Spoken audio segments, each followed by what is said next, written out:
married to my wife for 12 years. She's 38, and I'm 40.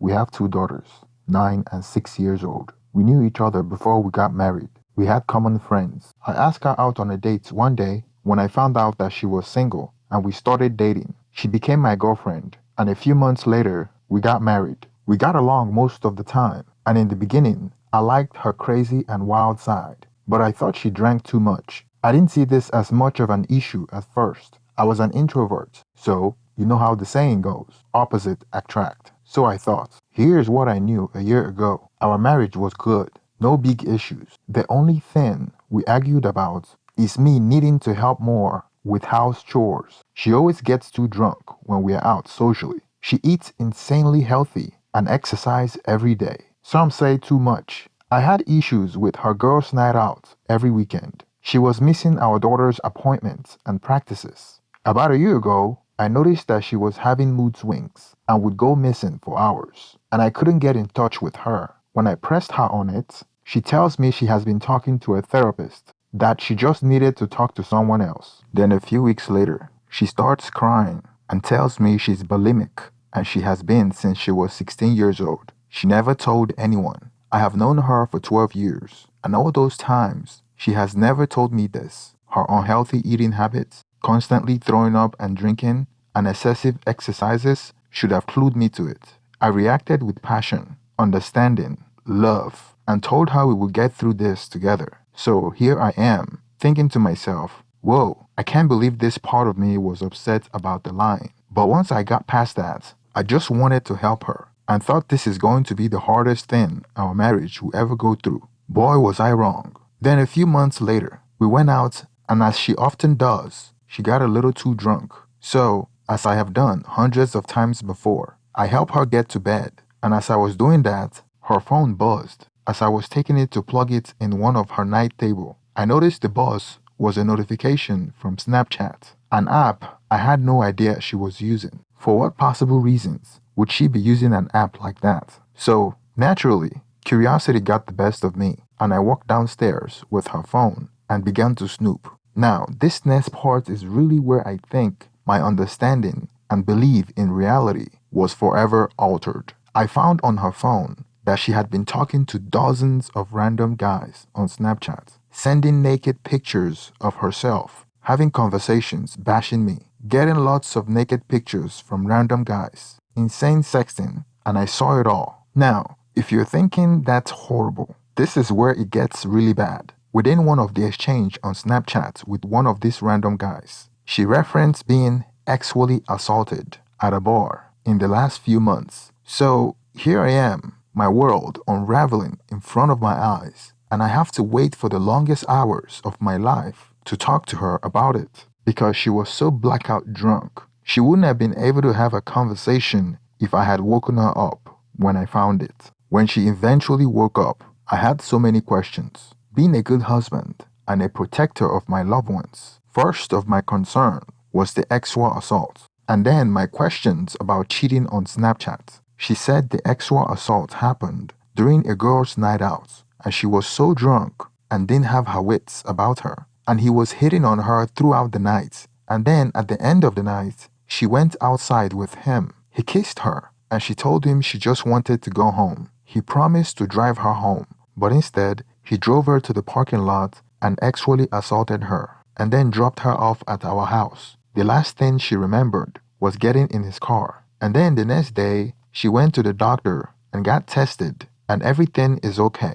But she doesn't remember anything about the sexual assault. But she said she had bruises on her arm and was sore, so she knew it happened. Then we talked about the cheating online on Snapchat, and she said that was a result of going crazy after the sexual assault. I bought this, all hook, line, and sinker. I felt there was more to the story, but fell for her crying and didn't want to push her on it. I really thought she was remorseful. I was upset that she couldn't come to me about this. At this point, I felt like I didn't really know my wife. I also felt like it was all my fault. I woke up early the next morning. I contemplated divorcing her, but I am scared to go the divorce route because I live for my kids. I couldn't imagine a world where I wasn't with them every day. I felt trapped, so I decided that we should stay together. And obviously, she would stop the Snapchat thing. For the next month, you would have thought we were just married. So happy, so intimate. Everything was great. Then, not even a month later, boom, it happened again, like Groundhog Day. I am finding all this Snapchat stuff. She gets drunk. Her phone buzzes with Snapchat notification. I look and find that she never stopped cheating on Snapchat. This is not going to be the same drill as last time. I couldn't take this any longer. As she was passed out drunk on the couch, I was done playing nice, felt like I had been betrayed. So I dragged her out of the couch and carried her to the balcony, laid her on the floor of the balcony in compromising position, and took some pictures of her laying there. This was going to be my evidence when I fight for primary custody of my daughters. I expect that she will not play nice if I try to divorce her, so I need to line my ducks in a row. I couldn't continue to put myself and my kids through this. There were multiple times when she forgot to pick up my kids from school or from practice because she was passed out drunk. I had endured this torture long enough. I am used to the drinking and I have nursed her through many crises. But this Snapchat thing, the affairs, bashing me to strangers, missing my kids' appointments, the multiple girls' night outs, and hours of missing is the last straw. It's about time I come to realize that my sweet wife and mother of my two children's true character is a cheat and a raging alcoholic. She woke up the next morning on the balcony and started banging for me to open the door, waking up the neighbors and my kids. I let her into the house and told her I would be filing for separation. I had evidence of her affair on Snapchat, and she continued her affair with multiple random guys, like nothing happened from the first time I caught her. She started crying, saying it wouldn't happen again. I told her yes, that it wouldn't happen again because me and my kids cannot continue to be ignored. I have evidence to prove that she had been sending nude photos to strange guys on social media and had met them on several occasions. The following day, I went and spoke to a lawyer. I have collected plenty of proof over the years that she is a raging alcoholic and it is harmful to my children. The missed appointments,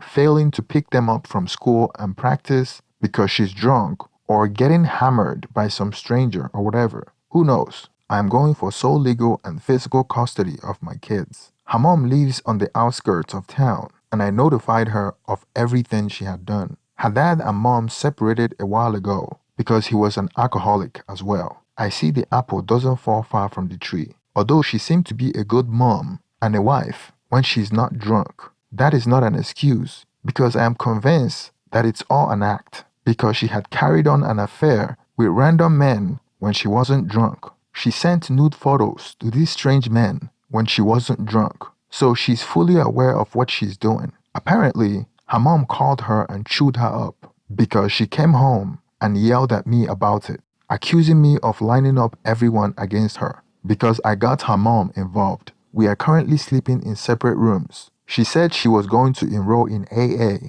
and is currently talking to a therapist and that I should have patience with her and she's dealing with a lot of issues. She said that I know that she's bulimic and I can't abandon her now that she needs me the most. I told her that she definitely needs help and she should use this opportunity to get help.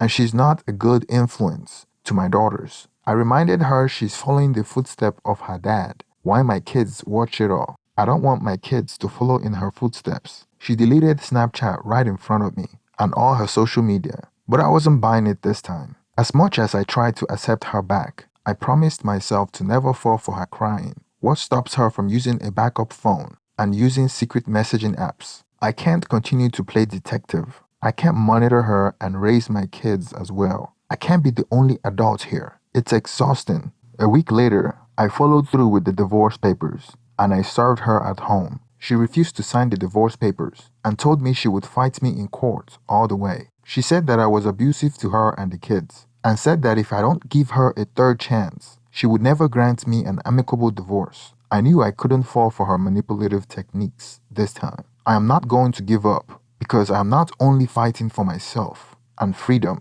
I am fighting for my kids as well. At every moment during this process, I always thought about taking her back. It's an eternal struggle. It's out of character not to forgive her. I never said no to her before, and she knows it.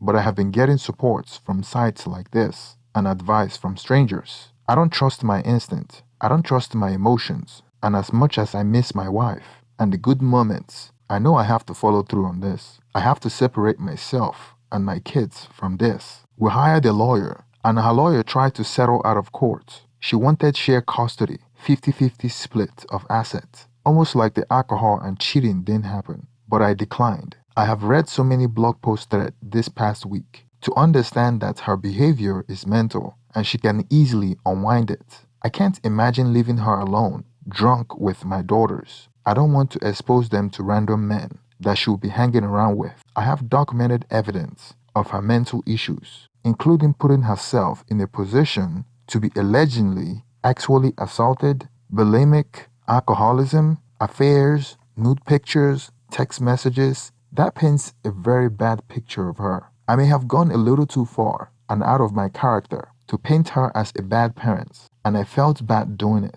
It was almost like an out-of-body experience, but I'm done playing nice. All my life I've always played by the rules, and look at where it got me. I have evidence of missed appointments and sworn statements from teachers and practice coaches. In court, she claimed I was abusive to her and my kids, and that all the evidence I have against her was fabricated, but she had no proof. I was hoping that not playing nice would give her the opportunity to seek the help she needed. The judge gave her supervised visitation, made me the primary custodian. As a condition of custody arrangement, she had to attend AA and provide regular updates on her progress. I was lucky that the judge saw right through her lies, and he understood that my daughters may be endangered by predatory men that prey on single mothers with daughters, especially an alcoholic, an insecure one that puts herself in position to be sexually assaulted. I am not victim blaming because I don't believe it happened the way she said it did. Maybe the sexual assault didn't happen